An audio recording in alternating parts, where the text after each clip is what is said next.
Hello and welcome to my YouTube channel, Corin's Crafts. This is the card we're going to be making today. Isn't that absolutely gorgeous? We're going to be doing this watermark effect and we're going to be doing some heat embossing. Can you see how that's shining? Absolutely glorious. I'm going to give you all the hints and tips you need. I'm going to show you all the products you need. I'm going to link down at the bottom of the description underneath my video to send you any links that I think you might find quite useful. But thank you. Please remember to subscribe to my channel and I'd love you to click on the links. It really helps me no end. So let's get making this card. Okay then, shall we have a look at how to make this card? Now the first thing I've done is I've taken a piece of purple card and it measures 5.5 by 6.5 inches in diameter. Now you can start with any size you want because this could be made with any stamps that you have. Please don't feel like they have to be in any particular stamps. Now the first thing I'm going to do, anti-static bag. You'll have seen a lot of crafters use these. It's basically baby powder or bicarbonate baking soda or something like that, or corn flour I think is the one rather, in there. And it just takes off any greasy elements, because what I'm going to do is I'm going to stamp onto the card and then I'm going to pop some embossing powder on to get that lovely effect. Now if I've got greasy elements or anything like that, then they're going to stick. Now I'm just going to bring in a piece. I'm just going to step ahead. So what we're going to achieve, you've already seen it, is this effect. So I've got the forefront, I've got it in this gorgeous rose gold, and I've achieved that with my golden Midas powder with my rose sparkling gold embossing powder over the top. But then in the background I've got these ones that look further away, and I've achieved that by using my Versamark ink pad. There we go. So there was my Versamark. So Versamark ink pad is a clear ink pad and it just gives an impression. So this is what we're going to do. Now, if I do the background, because that's what it looks like I've done first and then built up, what will happen is when I do this layer, because this is a slow drying ink, the embossing powder would stick to that and we don't want that to happen. So what I need to do is I need to stamp the foreground first, heat set it, and then stamp the background. Hope that makes sense. So let's put that one to one side. You can see I've gone over this with my anti-static bag so we can carry on. So the first thing I need to do is bring in my stamping platform. Now I really feel personally a stamping platform is essential for this because you will probably need to do multiple stamps. Now on my stamping platform you'll notice I put some white card or white paper, and that's been deliberately put there because I'm actually going to be stamping off the edge of my card. Now if I don't put that underneath, then this lovely felt pad underneath is going to get really mucky. So the stamps I've chosen to use, and please remember you can use any stamps you want, is this set which was from Ink Lily. So Ink Lily was something that the iHub produced a few years ago, and it was all about teaching you how to colour. We're not going to colour, but I just thought the stamps worked really well. And this is what I'm trying to show you with all of these tutorials, is have a look and see what you've got in your crafty stash. So you can just see there, I'm inking this up. I'm inking it up with pigment ink. Sorry, let's run it over.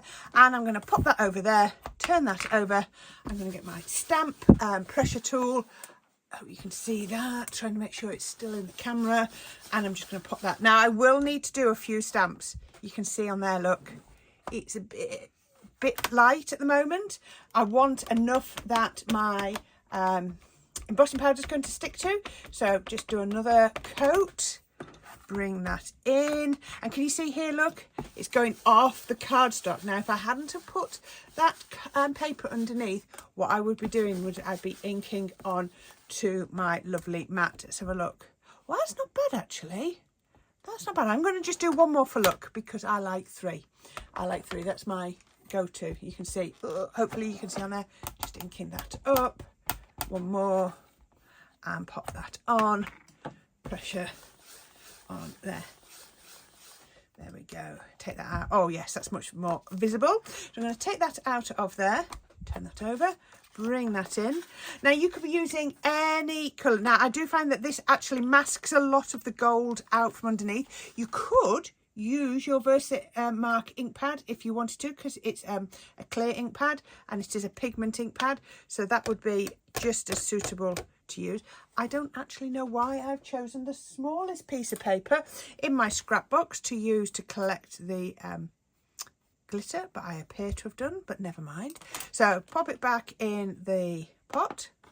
You use such a small amount of glitter every time you do it, so it really is an economical thing. So look at that now. All I do now is just brush off any little elements that I don't want. Sometimes if you pat from the back, you just get, that's got rid of a few. Then I'm going to bring in my faithful heat gun. Let's bring that in. And all we're going to do, and I'm going to try and get this so that you can see. Watch this. I'm just getting my heat gun warmed up. I just did what I shouldn't do and heat it. Hopefully you can see that. Now watch this. As it goes, you will see the embossing powder start to turn. You can see that. Oh, I can see that going now. It just takes a minute for the heat tool to warm up. I love the colour with having the embossing powder on the top and then the gold underneath. It's bringing out a really unique colour. So it's sort of rose gold, it's sort of gold, it's somewhere in between. There we go. Look at that. Can you see that shimmer? Isn't that absolutely gorgeous? Okay, so that's the first one. And then I'm going to pick that up. I'm going to pop that. Oh, you can really see the rose gold under there, under my light that I've got on. I'm going to get my next one. Now, there is no right, no wrong way. I'm just going to then fit that in. I'm going to just bring that in to there. If I need to, I can always move that paper over. Pop that, pick that up. And then pick that up. You can already see it started. The little bit of ink that was on the stamp has left an impression, but that's not a problem because it's where I'm going to be stamping. So pop plenty of ink down, lots of ink on there, and pop that onto here. There we go. And then, oh, that's not a bad impression, that. Let's do another one. And then we can do that through there. Put that onto here and then pop that on there like that. Let's do my third just to be on the safe side. Just to be on the safe side. There we go. There we go. There we are. And then we can do the third. And this is when you can really see the colour that the embossing powder is bringing out. When you compare the gold next to that, can you see? If I bring that there now, can you see the contrasting colour between the rose gold and the regular gold? So let's turn that one out of the way. And then we can do that. And I will apologise if you can hear any music in the background. Well, I'm not apologising. I'll just explain that my daughter is practising on the piano downstairs. She's a music teacher. I'm not sure what she's practising for at the moment, but it might be something to do with school. It might be to do with one of her pupils. I'm not totally sure, but I've shut the doors, but I'm still picking up a little bit of sound, but it's nice. We've always got music going. If it's not the piano, it's the flute. Lovely. There we go. Right. Pick that up there. Pick up my embossing powder. Always pick up my embossing powder first, and then we can pop that through there. I'm going to show you one more time how this melts because my heat gun's getting nice and warm. And then you can see, there we go, you can see that starting to turn. Absolutely fantastic. People love to watch embossing powder. There we go. Now every time you do this, as I say, with a lot of, with a lot of stamping tutorials that I do, every time you create one, it's going to be different because you're stamping. It's personal. It's done by hand. It's not machine done, is it? It's ever so personal, and you're going to get a different effect every time. There we go. I think I've got all of that. There we go. Look at that. Isn't that? See that shimmer? Oh, let me check that bit there. Perfect. There we go. Okay, I'm going to just pause the camera. I'm going to do the other ones and then I will come back when I've stamped the other bits. Okay, oops, just a bit of water on there. So I have stamped my 4 leaf impressions on there. So the next thing I want to do is I want to put my sentiment on next, because I think this will help with the positioning if I do the sentiment. If I try to do the next bit of stamping, I'm then going to find it difficult to find a nice space for my sentiment. I'm going to keep that on there. So I'm going to pop that on here. And again, I keep telling you, it's all about going into your crafty stash. So I found a set of sentiment stamps from Lisa Horton. They're stamps and they also have a die to go around the edge. But I'm just going to use it as a stamp today. So I've got wishing you a happy birthday. And I'm just going to find a spot just about there. I like this because it can, that's pure coincidence, it just hugs around those leaves. So I'm going to do that with the heat embossing. Actually, I don't think I had that quite straight, so let me straighten everything up so I can actually see what I'm doing. Just as the hinge went down, I thought that's not straight, so that's straight along there. So there we go. Pop that down, pick that up. I'm going to go in with exactly the same ink and exactly the same embossing powder, but you could change it if you wanted to. It's your project. Please, please make it personal to you. Okay, I think I'm going to be glittery by the time we finish this. So let's take this in, take rid of that sentiment stamp, and I'm going to come back in with my leaf again. So now what I've done is I've cleaned my leaf. Let's pop that down here, and I'm just going to put it over the top. Now, if I'd done this the other way around, as I said, where this one was stamped, it would have stuck the embossing powder to it. Now, I'm not going to mask. You could, at this point, be masking, but I'm not going to, because I'm going to go in with my Versa mark. So pick it up where I want it, so it's overlapping, because I think that looks lovely. Versa mark. As I said, this is a clear embossing ink. So I can go over there, and what it does is it does like just brings out the natural colour of your card. So it adds an impression, almost like a watermark, I think is the easiest way to describe it, onto your card. Oh, not quite there. So you do have to be a little bit more firm with this one, because we're going through the embossing powder. So or the heat embossing, let's just put that on there, and let's just give it a really good press.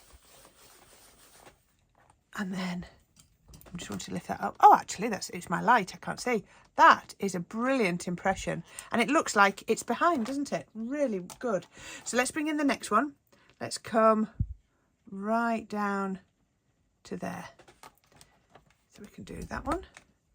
Pick it up first. Then we're going to add the ink. Just to let you know, all of my Versa ink, my Versa Fine, all of those, I actually re-inked the ink pads the other day. So you can get your little refill bottles, and I will put you a link. So if you have a Versamark ink pad and you think to yourself it's not stamping as well as you would like, then you can re-ink them. And I've lost it. I'll see if I can find it before the end of the video. There we go. That's the first impression. So let's do another impression. And that one's going to go like that. And we can just put some pressure on there. And then, there we go. Oh yes, that's good. I like that. I'm going to then, actually, I'm just going to come this way a minute. Move that. Move my magnet to there. I'm not going to touch those bits. And I'm going to put a couple down here. I'm just going to sort of interlace them. There we go. Put that bit of ink onto here. And that's going to turn over. And I'm going to put that onto here.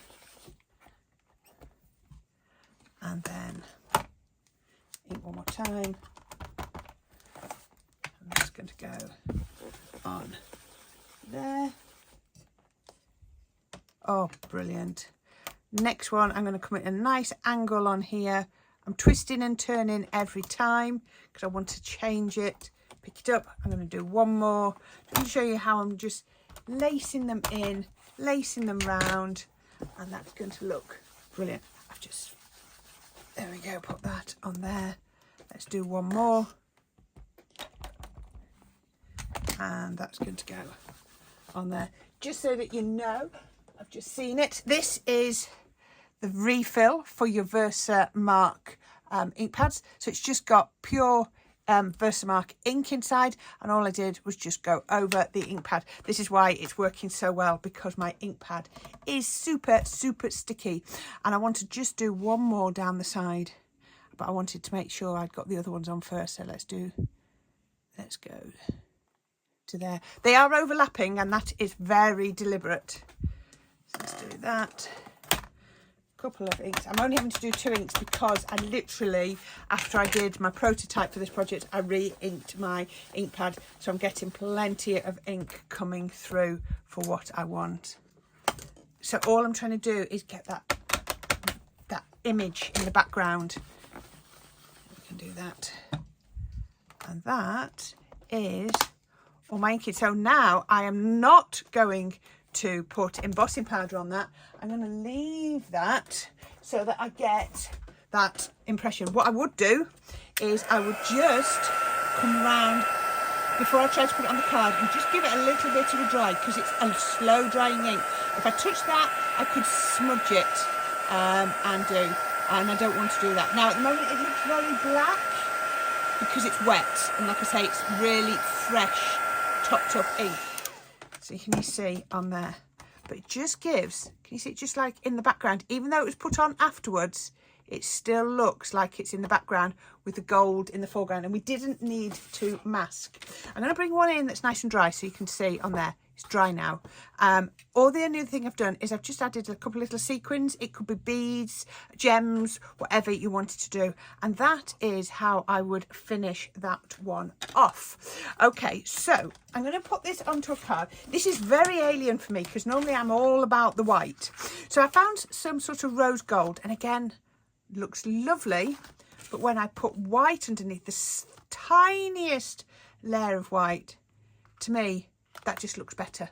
I hope you can see the difference, but to me that really does look better because it's just giving it that border. Oh, and then we can pop that on the back. So I'm just using my all-purpose at this point, just because I like using it and I like the strength it adds. So we can put that on there. That's going to go on to here. Put one layer. So you can see it is about 1/8 of an inch maximum border, really slim. And you see, because I used a wet glue, I was able to move that around just a little bit. And then I'm going to put the gold underneath, or the rose gold. Now this is just satin, and I'll show you what I've got on the next layer in a minute. So that's going to go just there, like that. Now on the back of there, I put some foam pads, and I will link to those. So please look down at the bottom of the description for this video and you'll find links to everything that I'm able to link. Just remember, a lot of this is coming out of my old crafty stash. Okay, so I have, on this occasion, I've actually made my card base. Can you see the join there? This was a 10x7 card, and I could have, it's a card template to make a 10x7 card, and I could have made it as a side opening, but you know me, I like my tent folds, so I cut it down the middle so that it was, because it was going to be 10x7, so I did it so it was 2 pieces of 5x7, and then put a score at the top of one, put them together, and then I trimmed it down so it's still 7, but it's about coming up for 7 3/4 in height. I've gone a bit different dimensions to that. So now I've got some rose gold glitter and on some white. You can see I've taken out the middle of my rose gold glitter. Now that I'm not getting lots of things sent to me on a daily basis, I am being more careful with my supplies, I can promise you that. I can see things going down a lot more rapidly, and it's quite scary seeing how quickly they go down when you're not demonstrating for a company. Okay, so onto that, I'm then going to pop some lovely pattern paper. I just wanted to pick out the purples from my cardstock. Now, I didn't, as you noticed, the top piece, I didn't use linen, I didn't use textured, I didn't use one with a pattern on, you know, or a finish on. I wanted, this one, it was a very matte piece of card, and that was necessary to get the effect I wanted. So that's going to go onto there. And as I've shown you, your stamping pressure tool is brilliant for evening out your glue if you need to, but you can still move it afterwards. But it just gives everything that, oops, see, I've gone too far that way. gives everything that little bit of suction. So it just means everything flattens out and you get that perfect finish. And if you do get a little bit of glue, you can always go in with your glue eraser and just get rid of it. Okay, so the next bit, as I said, I went in different proportions, and that didn't quite work. And I went to that size because my card just felt like it was getting too big. So what I thought of doing, you can see I've not gone right to the edges. I'm going to grab my pokey tool, and I get lots of comments about my pokey tool, and I link to it on every video tutorial I do, so please follow the links for this. You can get one made, and everyone is unique. And then I'm going to put this now. This can come off the edge, it can come off the top, it can come off the sides, but it can't come off the bottom, otherwise it won't stand. So all I'm going to do is just pop it on at a lovely jaunty angle, just like that. And do you know what? That is all I could do, because you've got this gorgeous rose gold leaves at the front.